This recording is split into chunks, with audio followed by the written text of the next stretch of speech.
Салам достор! Бүгүн сиздер менен дүйнөдөгү дебаттын форматтары жөнүндө сүйлөшөбүз. Алгач, дебаттын бардык форматтарына тиешелүү болгон эрежелер менен баштасак. Биринчи эреже – убакыттын регламенти. Ар бир спикерге өзүнүн позициясын билдиргенге белгилүү бир убакыт берилет. Экинчи эреже – спикерлердин ролу. Спикерге резолюцияны жактоо же тануу функциялары келиши мүмкүн.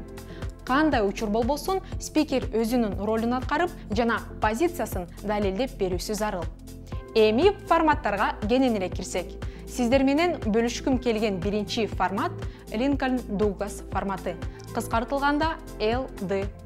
Форматта эки спикер катышат. Алардын бирөөсү тануу тарабын колдосо, экинчиси жактоо кызматын аткарат. Спикерлердин максаты белгилүү критерийлер менен бир баалуулукка жетүү. Кийинки формат бул Америка парламенттик форматы. Эки адамдан турган эки команда ойнойт. Ар бир команданын максаты берилген функциясына карата позициясын далилдеп берүү. Үчүнчү Британ парламенттик форматы. Өзүнө 4 команданы камтыйт. Ар бир командада 2ден адам ойнойт. Эки команда өкмөттүн милдетин аткарса, калган эки команда оппозиция болууга абзел. Форматтын эң маанилүү принциби оюндун элге кызыктуу жана жеткиликтүү болушу. Төртүнчү дүйнөлүк мектеп форматы.